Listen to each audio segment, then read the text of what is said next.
Yo, man, what's going on, y'all boys, man? Today, we got something crazy, bro. We got the CO, the police officer, caught red-handed. Both situations, getting it in with the inmate. It is crazy to know how situations play about.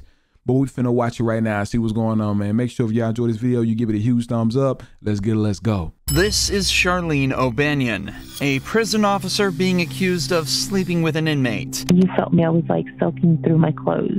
After hearing rumors from other officers that had seen her and Jason Parker together, an investigation was opened up. Charlene thinks she flew under the radar and got away, but what she doesn't know is that the detectives have all the evidence they need. Wow. And they're about to expose and embarrass her in the most brutal way possible. You got a live ass head game. Oh my God. Right from the start, Charlene plays innocent and pretends she doesn't know anything about the allegations. We're notified of a possible improper relationship between you and Jacob Parker. So we're here for that. I just kind of want to talk to you about it and get your side of that story. See, I knew her stomach dropped right then and there. There's no way that her stomach couldn't have dropped because she knew what was going on. But I can't believe that, bro. As an inmate, why are you talking, bro? It's the same situation that be like at these schools when mugs be like, oh, why they talking about? Why are you speaking about it, bro? You getting pee in prison, fam. Come on now. Shut up. I don't know anything about it. I mean... Okay. Have you talked to him on any jail phone calls or anything like that? No. None at all? Charlene is sure that this will work, but the detectives have much more evidence than they're letting on. And Like where would you think that this allegation would come from if there's nothing to it? Well, I had a feeling this was coming. So there was an inmate named Coker, Justin Coker. Okay. He got out of here for, I don't know what period of time. And he tried to contact me on Facebook. He sent me a message and I blocked him on Facebook. And I guess one time Parker was going back to Pequot to use the bathroom and he was talking like at the window with me. And I guess Coker like didn't like that, which I had no contact with him or anything. And Parker had told me that he had gone up to him and was like, don't talk to her or something crazy like that. So I'm just not trying to be rude here. I'm just, why would you expect this conversation to come up from that? Like now, if that happened a few months ago. Charlene claims that the only time she's had contact with Jason was a single time outside the jail bathroom, and it was a jealous inmate that started the rumor. But the detective is about to share some evidence that instantly proves that Charlene is hiding something. I could tell by her interactions and stuff that she was completely lying. You could just see it when she was like, no, I don't know what you're talking about. No. She took too long. Let somebody say I'm sleeping with somebody. No, what? No. Heck no. Why would I? No. Caught.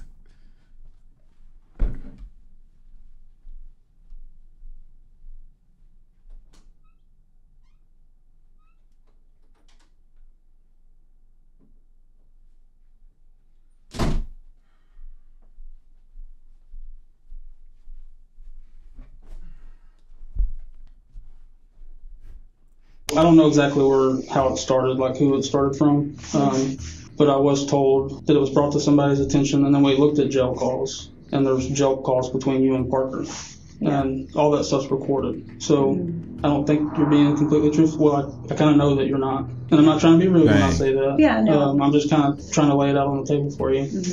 So can you kind of tell me what's going on?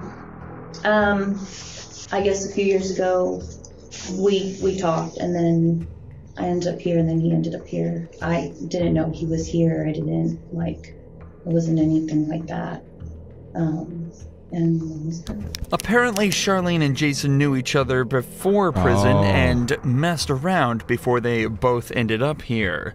This led to them joking around with each other here, but nothing else. Or at least, that's what she claims.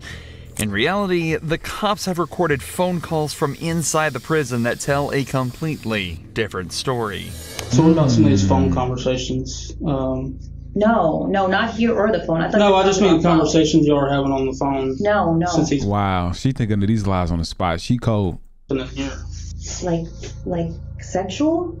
Well, I'm not saying having phone sex, talking about sexual acts. From what I'm listening to on the calls, I take it as that you've given him oral sex at some point, is what I gather from these calls. No, that was like in the world, but we never dated. We just. Okay. What kind of conversations have you had with him since you started working here and he's been in the jail? I don't know, just talking about what would happen after he got out. And then the jail call recordings, have you been talking to him like while you're at home? Like he calls you from the jail while you're at home, or? Mm-hmm. Okay. Just 15 minutes into this interrogation, Charlene's original story is seeming less and less like the truth. She's been caught in multiple lies, admitted to having sexual relations with Jason in the past, and calling him regularly from her own home. This is highly irregular behavior for a prison officer, and it doesn't take a genius to realize something deeper may be going on. But the detective has some more questions pertaining to some more physical evidence. I haven't listened to this, but apparently there may be some talk in the calls about like photographs. Have you given him any photographs? Mm-mm. I gave him a photograph of his mom, which he had asked for, and of his dog, Jax. Okay. Yeah. Have you given him any photographs of you? Mm-mm. No, because if they got some of the things we're going to be doing is like looking at cameras and stuff too. Has there been any times where y'all were alone? Mm-mm. Or you go out of camera view or anything like that? Anything that's going to look suspicious that way? I don't think so. It's important to remember that Charlene has worked at this prison for a while now, and as such will know all the ins and outs of everything such as security camera blind spots and patrol officer schedules. You'd think that with all this knowledge, it'd be easy to hide a relationship with an inmate.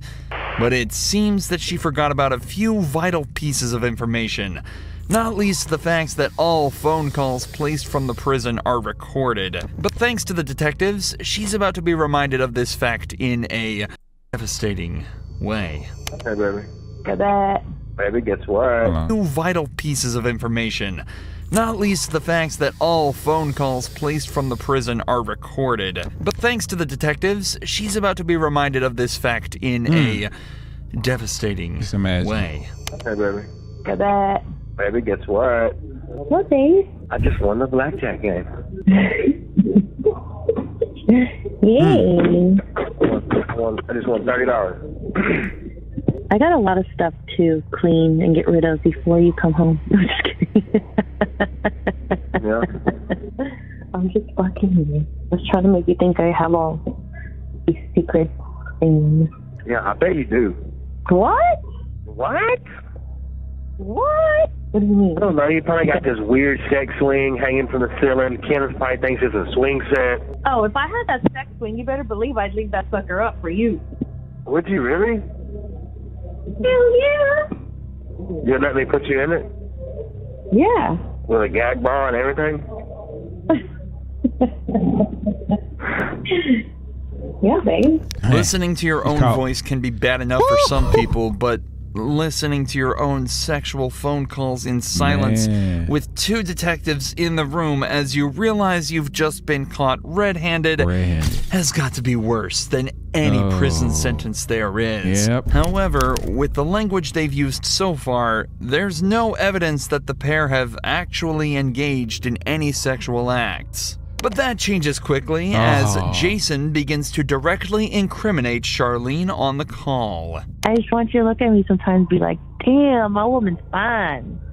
Fine as wine. And you got a live-ass fucking head game. Oh, my God. It wasn't my best moments. I was just trying to get it done. Are you in bed? Don't even get me thinking about that because it makes me so horny. Like just going back and thinking about that. It gets you horny? Oh yeah. You felt me. I was like soaking through my clothes. You get very horny very easy. I always want to have sex. Like that's not even. Not good. I mean, I feel like I just like look at someone. I'm like, oh my god, I'm so fucking horny. No, like of course, like I only get horny for you. You can't see how that sounds from like my point of view. Like a more recent thing than 3 years ago. No? The audacity she has to say no after hearing that phone call is truly remarkable. But to her credit, she's not going down easily. The detectives try asking her if she thinks Jason would cover for her, and she still doesn't break, sticking to her story that everything that happened outside of prison.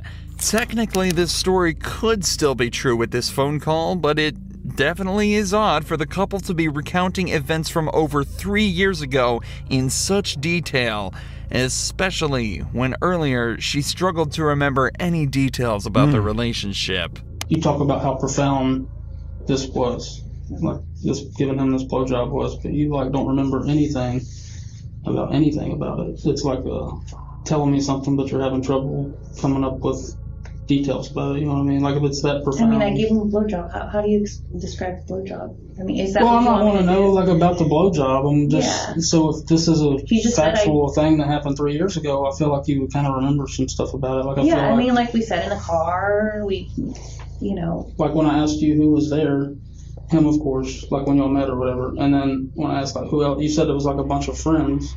Yeah. But like you can remember one kid's name after you think about it for 30 seconds. So that's not making sense to me.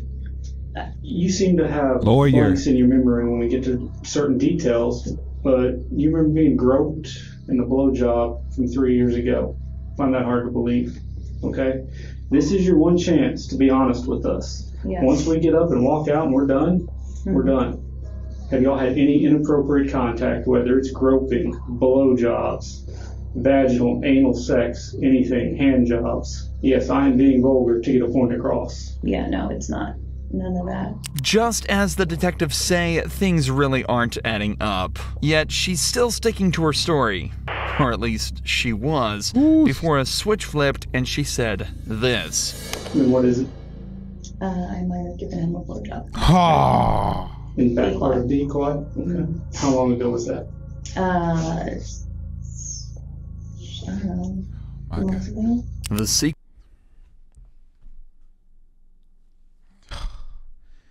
They got her. They got her under pressure. She should have just asked for a lawyer. The only thing she probably would have got was fired. You know what I'm saying? They didn't have any physical evidence of her doing anything, but they were pressuring her and interrogating her to admit something that they really didn't have any evidence of a time frame that she did what she did. So it was a weak case to start off with. Only thing that had to do was old dude snitch on her, which is if she just kept her mouth shut. She should know this. She a cop, but hey, they got her. Secrets out, and Charlene has confessed. It's crazy. But this matter is more complex than it may seem. In cases of officer-inmate relations, the main question that arises is the issue of consent. Given that Jason and Charlene knew each other prior to being in prison, it's not wrong to assume that consent went both ways in this interaction. However, in these cases, that's actually completely irrelevant.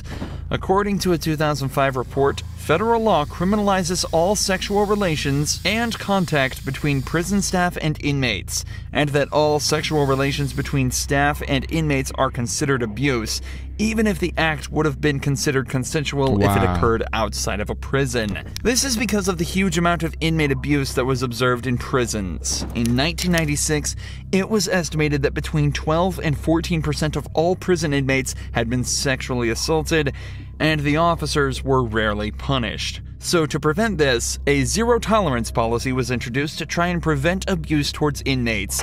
A policy, it seems, that Charlene completely ignored. I'm not gonna ask, but I feel like I know the answer. I'm losing my job. So that's not really up to me.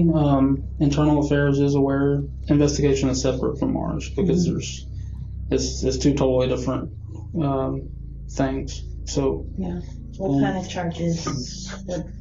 So it's illegal to have sexual contact with an inmate as an employee. So I said the ball kind of be in their court, but I'll let you know as soon as I hear something. I mean, would I go to jail? Of course. That's up to the DA's office. As it turns out, Charlene would lose her job, and the only time she'd ever be allowed back in jail would be for the 100 days that she'd be made to serve after being found guilty of sexual activity with a person in custody. Shaking my head, chat. Shaking my head. It was a Cinderella story, I almost would call it. But it, like I said, I don't know. I can understand where both ends of why the law is made and why they have things set in place and why certain things just come about, because you think about it, like it was women who was becoming pregnant You know what I'm saying? That was in the system. It was men who was being taken advantage of by other inmates and COs as well, and they were letting things go on. There's also something else I wanted to show y'all. Let me go ahead and go to it right now. Of this cop who got caught with this. Here it go right here. We finna watch this. This been going viral lately. Watch this.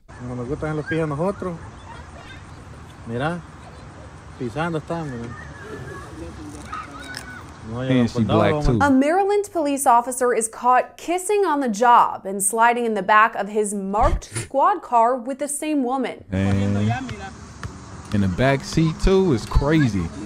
Ain't this cameras in there? And it's all kids around. Yo. Quítate, man, Hey, yo. On Tuesday, the Prince George's County Police Department announced the video was under investigation after it began circulating on social media that morning. A statement from the PD reads in part, quote, "As soon as we became aware earlier today, we opened an investigation to determine the circumstances." The video begins showing a uniformed officer standing outside of a squad car hugging a woman. After that, she pulls him in for a kiss and they embrace. Dang, it must be his wife or something. It could be his girl. But he still shouldn't have did that on the clock. Seconds later, the video shows the pair walk from the front of the squad toward the rear passenger door, all as the officer rubs the woman's shoulder. You crazy for that. Vaya. Para el carro, mira, para atrás la lleva, mira, ve. Ey, no, mira, After that, the woman opens the car door and both get inside. The video is somewhat interrupted as an unrelated man approaches the camera lens. Man, come on. I want to see what happened afterward. I want to see her walking out. Hey, yo. Quítate, man, ¿verdad? Hey, yo. When the line of sight is clear once again, the squad car's door has been closed. For about 11 seconds until the end of the video, the pair remain in the squad's back seat. So far, the name of the officer in the video has not been publicly released. The Prince George's County Police Department says more information will be released as the investigation continues. Hey, I can't even be mad at them, man. Like, this is what that situation somewhere reminded me of, but they need to do an interview. When they release the interview of them interviewing this guy, it's going to be over with. I'm telling you. But that's somewhat of what that video reminded me of. And it's honestly funny, but I mean, hey, she was black, bro. I can't even get mad at him, man. Let the guy keep his job, man. Black lives matter, bro. Like, just let him keep his job.